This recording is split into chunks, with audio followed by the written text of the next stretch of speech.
ঘটনাটা তো আমরা মানে এখানে দাঁড়িয়ে ছিলাম আমরা তিনজন লোক। এই দোকানদারটা, আমি আর একজন স্কুলে প্যারা টিচার মনোরঞ্জন রায়। হঠাৎ করেই আওয়াজ হলো, আমরা দেখলাম ওই গাড়িটা একটু বেশি কেটে এসছে বলে, আর অন্য কোনো গাড়ি ছিল না রাস্তায়, সেই সময় অন্য কোনো গাড়িই ছিল না। কারণ কেন যে ওই গাড়িটা এতটা ঢুকে আসলো বুঝতে পারিনি তো আমরা। কোন কোন গাড়ির সঙ্গে মুখোমুখি একটা সমস্যা? ওই যে তেলের ট্যাঙ্কি, খালি ট্যাঙ্কি, একটা পেঁয়াজের গাড়ি। এখনো চালক আটকে রয়েছে? এখনো চালক আটকে রয়েছে। সবচেয়ে বড় বিষয় হচ্ছে যে আধা ঘন্টা পরে দমকলকে আমি ব্যক্তিগতভাবে বারবার ফোন করছি, দু তিনটে নম্বর ওখান থেকে দেওয়া হলো, জলপাইগুড়ি থেকে আমাদের নম্বর দিল যে ওই নম্বরে যোগাযোগ করার কথা। তাও করার পর প্রায় আধা ঘন্টা পরে আসলো এবং দমকলের কোনো জিনিসপত্র আনেনি যে ড্রাইভারটাকে এই অবস্থা থেকে বের করে উদ্ধার করতে পারে। এখনো উদ্ধার হয়নি? এখনো ড্রাইভার দুটো আটকে পড়ে আছে, আধা ঘন্টার উপর বেশি সময় হয়। এই যে পুলিশ প্রশাসনের ভূমিকা নিয়ে কি বলবেন? পুলিশ প্রশাসন তো আরও পরে এসছে, পুলিশ তো আরও পরে এসে দাঁড়ালো এবং দাঁড়িয়েছে একেবারে সংসেজে এসে দাঁড়িয়ে আছে।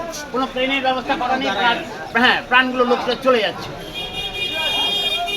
সহযোগিতা করলে হয়তো লোক দুটো বাঁচতে পারত।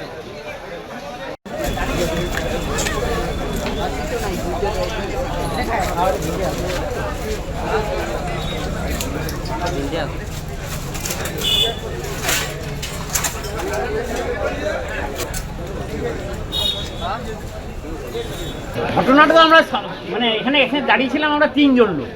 এই দোকানদারটা, আমি আর একজন স্কুলে প্যারা টিচার মনোরঞ্জন রায়। হঠাৎ করেই আওয়াজ হলো, আমরা দেখলাম ওই গাড়িটা একটু বেশি কেটে এসছে বলে, আর অন্য কোনো গাড়ি ছিল না রাস্তায়, সেই সময় অন্য কোনো গাড়িই ছিল না। কারণ কেন যে ওই গাড়িটা এতটা ঢুকে আসলো বুঝতে পারিনি তো আমরা। কোন কোন গাড়ির সঙ্গে মুখোমুখি একটা সমস্যা? ওই যে তেলের ট্যাঙ্কি, খালি ট্যাঙ্কি, একটা পেঁয়াজের গাড়ি। এখনো চালক আটকে রয়েছে? এখনো চালক আটকে রয়েছে। সবচেয়ে বড় বিষয় হচ্ছে যে আধা ঘন্টা পরে দমকলকে আমি ব্যক্তিগতভাবে বারবার ফোন করছি, দু তিনটে নম্বর ওখান থেকে দেওয়া হলো, জলপাইগুড়ি থেকে আমাদের নম্বর দিল যে ওই নম্বরে যোগাযোগ করার কথা। তাও করার পর প্রায় আধা ঘন্টা পরে আসলো এবং দমকলের কোনো জিনিসপত্র আনেনি যে ড্রাইভারটাকে এই অবস্থা থেকে বের করে উদ্ধার করতে পারে। এখনো উদ্ধার হয়নি? এখনো ড্রাইভার দুটো আটকে পড়ে আছে, আধা ঘন্টার উপর বেশি সময় হয়। এই যে পুলিশ প্রশাসনের ভূমিকা নিয়ে কি বলবেন? পুলিশ প্রশাসন তো আরও পরে এসছে, পুলিশ তো আরও পরে এসে দাঁড়ালো এবং দাঁড়িয়েছে একেবারে সংসেজে এসে দাঁড়িয়ে আছে। কোনো ট্রেনের ব্যবস্থা করা নেই, প্রাণগুলো লোকটা চলে যাচ্ছে। সহযোগিতা করলে হয়তো লোক দুটো বাঁচতে পারত।